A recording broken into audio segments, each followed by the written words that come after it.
Welcome to the Future of Less Work, where we're piecing together the transformation of work, one conversation at a time. We talk a lot about change on this podcast, new systems, new tools, new expectations. But what happens to experience when the rules change faster than we can accumulate wisdom?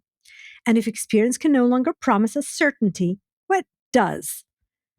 That's where Dr. Paul Achleitner comes in. He's been a decision maker in rooms that shape global finance from his time as CFO of Allianz, partner at Goldman Sachs, to his decade as chair of Deutsche Bank's and supervisory board. Now, in his new book, Accelerate Your Experience, he's asking what it means to lead when your past isn't a playbook, but a compass. Paul, welcome to the Future of Less Work.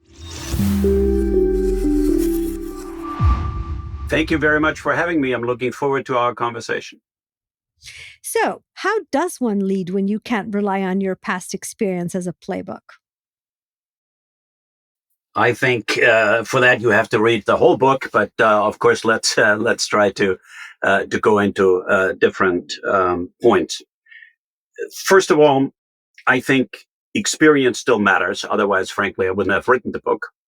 But I start with the premise that one cannot transfer one's experience to somebody else. All you can do is you try to accelerate somebody else's experience. Because after all, experience is very subjective. And even if you and I go through the same situation, we may draw different conclusions from that. And our collective or respective experience base would be different. So that's more about. I was, for some reason, I was reminded of something that we were taught as parents, right? That you let your children make their own mistakes, right? You're talking about that in the context of how a manager or a leader coaches and brings up the people around them. With one caveat. So I guess I think it was Bismarck who said, "Every fool can learn from his own mistakes. The wise man learns from somebody else's." So my assumption would actually be not to let people make their own mistakes, but to actually challenge them by raising questions, rather than by teaching, monologuing, and so on and so forth, and raising questions that lead them to reflect, and by doing so, hopefully accelerate their own experience and thinking. So let me ask you a question, because in this particular day and age, so in the past, right, when you rise up the hierarchy and you've accumulated experience, it usually means that you know more about the things that need to get done, or the way to navigate the system, than the people under you, which is what used to be, right? Is it still true? Because a lot of what's changing, don't some of the people know more about how to do the work than some of us who've, grown with experience and are now decision makers? So I believe experience is about judgment. Okay, if you increase your experience, hopefully your judgment gets better. Not always the case, but the tendency is to work on judgment. And if you look at the current development that we have, and I'm sure we're going to be talking about AI and everything else that it brings with it, accumulating knowledge is no longer really a winner, because data, information, and knowledge is easily available. Yes. The one part that cannot be easily replaced is judgment. So that's why I also believe that accelerating experience means it actually allows you to increase your ability to judge, and therefore become a better decision maker faster rather than slower. Old days where people just waited no longer apply. Yeah, I have so many questions. So I'm going to break them down. So let's just stay with accelerate your experience. How does one accelerate the ability to accumulate? I think you're saying judgment, or the ability to think through what's going on in a different way. So think through is already a very good point, okay? Because I think in the fast moving environment in which we are, the first point you actually got to do is to think and deliberate before you respond. So there's a response and there is a reaction. Everybody can react. And in an online world where you get an email today, the first thing is you react, you write immediately. But then many of us have the experience that they wish they would have waited a little bit and thought a little bit more before they actually send off that email. So I think there's a difference, therefore, between reacting and responding, and you actually want to have the discipline of deliberate response. And let me say something which, I'm not even an English speaker, so maybe this is totally wrong, but I think responsibility comes from the ability to respond. So Hmm. maybe that's true linguistically, but I like it anyhow. So Yeah, I that's a think it good one. Never summarizes thought the about point. that. Yeah. Okay. So think before you respond is definitely one. How do you accelerate experience? So you if somebody asks you the right kind of questions, the answer or the challenge is that you reflect on those questions and associate them with something. Does it ring a bell? Okay. So, for example, what I'm drawing in my book is you got a certain observation that I share, and then I end it not with a summary or a to-do list or anything like that. I ended with questions that actually, hopefully, are relevant to the reader. And I want to challenge the reader that they think about a similar situation that they were in recently, and how did they react, or how did they respond, or how did that does it ring a bell, I guess. And if you do that enough, people will actually learn, quote unquote, from themselves, but the learning process is triggered and therefore also accelerated by somebody else. So you're actually, in a way, shifting us away from command and control leadership, which is what a lot of leadership, especially high up in the hierarchy, was about, to something more reflective, curious, questioning. Um, is that Yes. it? Yes. Okay. First of all, Wow. the whole thought of attentive listening. Okay, I mean, listening not just because you're polite and you're not interrupting other people. That's one thing, people teach you that. But the big question is, okay, do you listen to understand? Are you actually open to the other person's opinion? And unfortunately, in the world that we currently live in, a lot of people have a tendency to just broadcast, okay, to talk a lot. And, as I like to say, if you are talking, you're hopefully not learning anything new, hopefully. But sometimes people talk and they're on something new that they just said. Yeah, I So, was asking listening myself is important.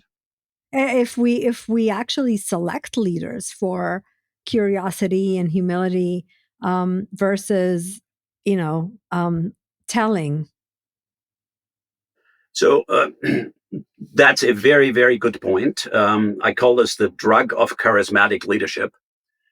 We all have the risk that we like to have leaders who are charismatic. And, that may be very good, that may be cool, and so on and so forth, but it's got a problem because that problem has to do with egos. And, I think most of us in leadership positions, or most people in leadership positions, have strong egos. The distinguishing feature and the big question is, do you control your ego, or does your ego control you? Hmm. And over time, people who have particular amount of charisma start to believe their own propaganda. They fall for the easy things. They give those answers. And more, their ego starts to control them. And that becomes a real problem. Do you think leaders, of the past generation can transform? I'm thinking about, I don't know why I made this connection, but I'm thinking about, the big, almost, conversation happening around Back to the Office, right? Which shows, um, people saying, we've we've discovered there's a different way to work and live, and we don't want to go back, right? And leadership saying, I'm used to how I manage, lead, and, an organization. I want you back in the way I used to do things. And I wonder, Are these leaders capable of understanding that it's time to actually let go of being so certain and maybe asking, how can we do this better? So I think that's obviously a very pertinent question, and it is not one where the answer is quite black and white, because the the so allow me a step back. I think it is huge that for the first time in mankind, work travels to where people want to live rather than people having to travel where work is. That is the first time in mankind. Now, by the way, not everybody is that privileged. Okay, Yes. only if you can your services electronically are you in that category, but more and more people do. But doing that, of course, also has a huge impact on corporate cultures, sometimes in a positive way, but they also raise challenges. So let's take an industrial company, for example, where the people who actually work and produce stuff, okay, in on the machinery, what have you, okay, they have to show up. The white collar guys, okay, come by occasionally and say hello. Already not such a cool, joint cultural experience, but it's something as a leader you will have to deal with. Okay, that's an issue. Now, there's another challenge associated with remote work. I like to call it remote work rather than home office because, that encompasses the fact that people tend to work from wherever the hell they have access to Wi-Fi or whatever, and so on and so forth. It doesn't have to be home, which is fine. Um, so you actually have, I think, two main challenges in that concept. One is how do people learn and grow their experience? Peer to peer learning, watching other people, being in touch and learning from the mistakes of others, the type of stuff we've talked about. So the question of how you actually grow and learn is one challenge. And the other one, just to mention that also in this without being too long, is of course the question how innovation happens, because innovation happens often very haphazardly based on individual contexts and discussions that you actually have at what used to be called the water cooler and should be called the espresso bar today. Yeah, so so I am not saying in any way that there is a right answer. But there's a very big difference. And oh, by the way, there are things that are happening in the world of flexibility and autonomy for people also in the hourly workers, shift workers, and industry physical locations. So we're seeing demands for example, micro shifts or all sorts of other types of solutions that people want. So it's not the changes in as a general terms isn't remote work, and it isn't just about um, um, knowledge workers, if you will. Yeah, But but back to your conversation, and I'm touching on this because it's an example of where this is playing out, right? One way is that people have very solid opinions. And and I am actually not speaking for a particular solution. I'm not. But that also means you can't speak for going back to the future because that's not a possible direction. Um, and when you talk about leaders needing to be less controlling, more questioning, more curious, or having the agility to understand that maybe they don't have all the right answers. Maybe they can't see all the possible solutions, and so they can't make all the decisions themselves. Even on this particular, I just brought it as an example, right? You could say to an organization, and I believe people are not stupid. They don't ask for things that you can't give them. So sure. you could say to an organization, it's a problem for culture that some people work sometimes remotely and others don't. Let's work this out together. As opposed to, oh no, therefore we can't do this and you all need to come to the office like you used to. So I'm bringing this up as what would you have a leader do under the premise of you have to think different about being a leader these days in a situation like that? So I think you're exactly right. So first of all, I think people, leaders, needs to recognize that there is something like obsolete experience. So not all the experience that you have accumulated over your life, okay, is useful for people today or tomorrow.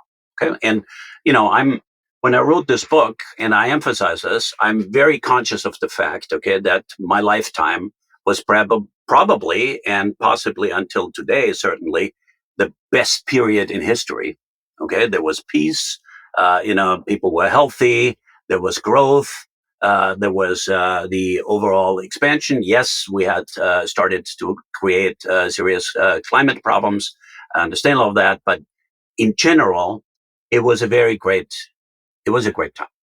And I'm also conscious of the fact that I'm a white male, and I may not come from a privileged background, but I come from a geographically privileged background, if you want to, by being a Western European.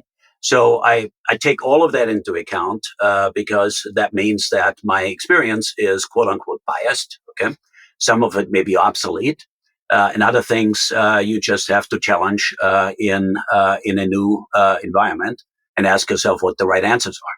So this isn't only about accelerating somebody else's experience; it's also about working on accelerating your own experience. Yes.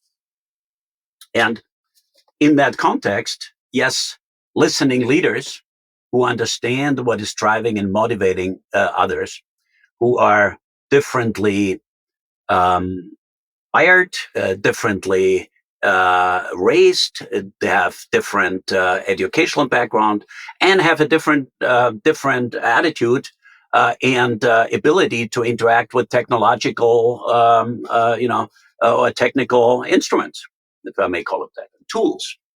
So, and we of course see that radically right now in the challenges that we have in the application of AI. Yep. Yep. So let's talk Running the about, what do you so think running the leadership risk. needs to look like with AI? How's it So different? What's it changing? well, running the risk, okay, of showing how old I am. Okay, when I was in high school, electronic calculators, okay, came up. Texas Instruments sends their greetings. The problem was it was so expensive that most of us could not afford it. Having said that, if everybody in the class would have an electronic calculator, then we were allowed to use them. So I actually organized a drive where we went to the well-to-be parents, and ultimately we all got a machine. Why I'm saying that? Because I will never forget. We had a teacher who was teaching something that probably translates into commercial calculus or something. Okay, so you had to calculate in your head, abbreviate it faster, blah blah blah, and so on and so forth. Okay, it was a feared subject matter, and the guy was, not a great guy, if I may say so, in hindsight. It was stunning how, in the first hour of us actually having access to these machines, he moved from being a feared teacher to a laughingstock. Because, of course, he couldn't adjust his schedule, his subject matter, okay, fast enough to us who would now just type this into the little machine and have the answer, rather than sitting there and musing for 5 minutes, okay, what the real answer might be. Yeah. And And now, similar things will right? happen today. If you're a leader, so not a teacher, and Yeah, there's a big conversation about AI and education, but well, not we won't go there for a second. If you're a manager, right, and if you're not adjusting to the new machine, as you described it, you don't become a laughingstock. You're actually going to ruin the company. yeah. So it goes back to, we need leadership that's less telling and more consulting. I totally agree with you. Okay, there is, for once, it sounds a little bit better in German than it does in English. But I used to call this "führen durch Fragen," which translates to leading by asking questions. Okay, and particularly if you're like the chair of a board, you don't tell people, you ask them. Okay, yeah. Why do we do that? And that triggers all kinds of reactions with people, because they say, "Why did he ask this question? What's the right answer?" They dig deeper. They reflect. They challenge their own thinking. Okay, of course, it depends on the quality of the questions, but quality questions can actually be a hugely important element of leadership. Yeah. Yeah. I think it becomes important not just to, like you said, accelerating your experience, but actually to uncovering the right solution. Let's actually talk about another aspect of the history of how we define being good employees, right? Which is that burnout thing. So I worked really late and I worked long hours, and we're seeing some change, I think, in the social contract of work, of where people want to think differently about work and the other things that are important to them. What do you think leaders should be doing about this? Because right now we're giving it names like a quiet quitting and thinking that's a bad thing, that people are saying, I'm not willing to do a 6 p.m. meeting. So bear with me if I take a step back. Okay. First of all, one of my personal most important themes is one thing that I learned in the 1980s from Bill Bain, who called this the illusion of satisfactory underperformance. And the assumption is that individuals, but also institutions, have a certain tendency of viewing their own performance as quite satisfactory, as long as it's better than last year's or the one of the immediate colleague or competitor. Okay? But if that performance relative to your inherent potential is actually an underperformance, more often not does not get discovered. Okay, Yeah. because Because we don't know what okay? that is. Yes, Potential is, yeah. exactly. But the only way you find out is quote unquote through benchmarking. So you know, if you go back to the educational thing, people who go to business schools suddenly and were cruising before suddenly find out, wow, there are all these other smart people. Why didn't I have that answer? Okay? Or with the again showing my age, with the rising of global financial markets, suddenly companies' performances would actually be compared on a global scale, and therefore people got pushed and people said, well, why aren't you as good as X? Okay?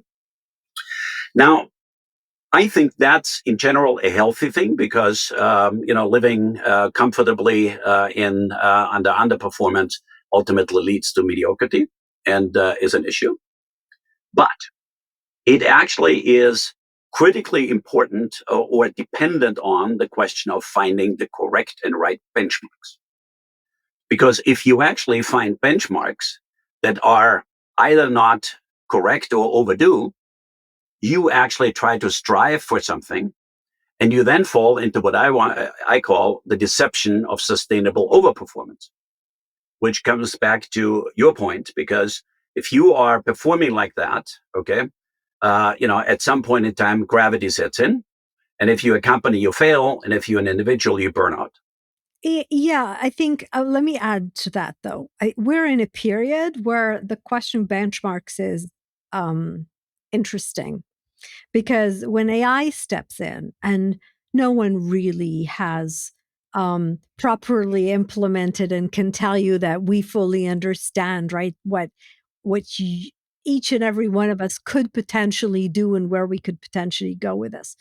One of the really interesting conversations, and again, I go back to, do managers, does leadership have answers, or are you open to understanding that you might not understand, right?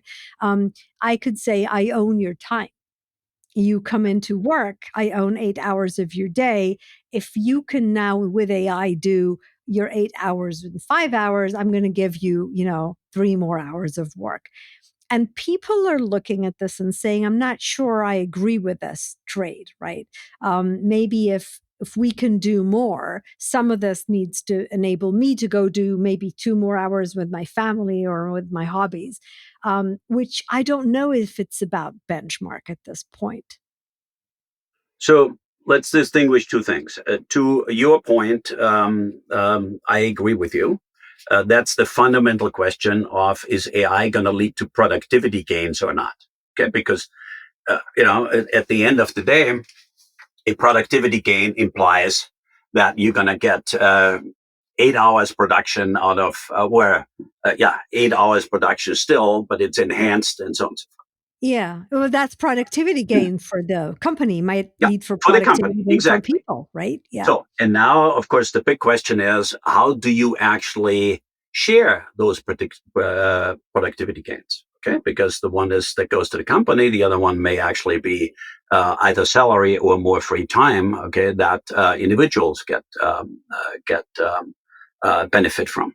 But if I may, the point on the benchmarks. Okay, I think actually before we even end up with AI, the problem of benchmarking today has more to do with social media because we all know the situation that on social media all kinds of ideal and idealistic scenarios, situations, pictures, and Yeah. so on and so forth Yeah. sent, and people are held and motivated to go for the wrong benchmarks, and that's a problem. That's why Yeah. I'm saying having the right kind of benchmarks is Yeah. Yeah. critical No, for companies as I well as for agree. individuals.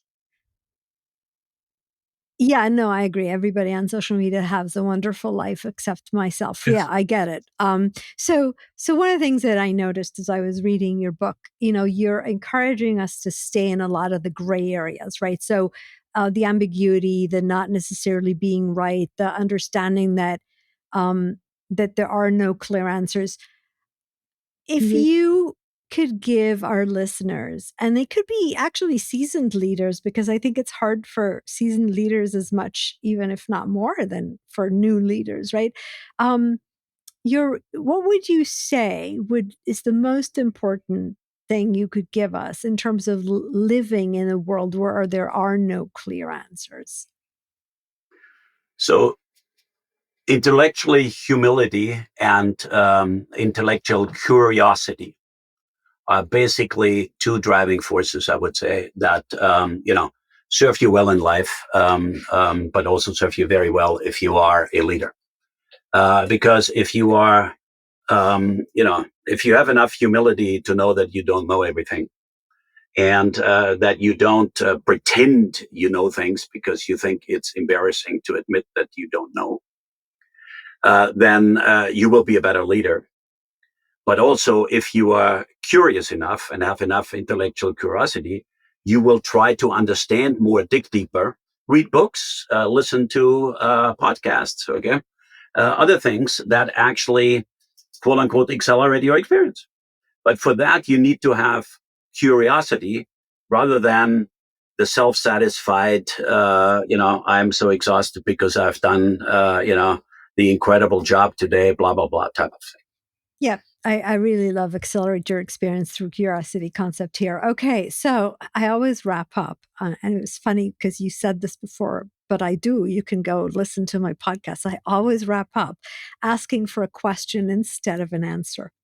So, what do you think is the one question we should all be asking ourselves about the future of work? Do we add value? Okay, now that may sound a little bit utilitarian, but my first chapter in my first observation in the book is actually called "The Prerequisite of Adding Value." Corporations, private ownership, whatever, is there because we assume that they add value to society.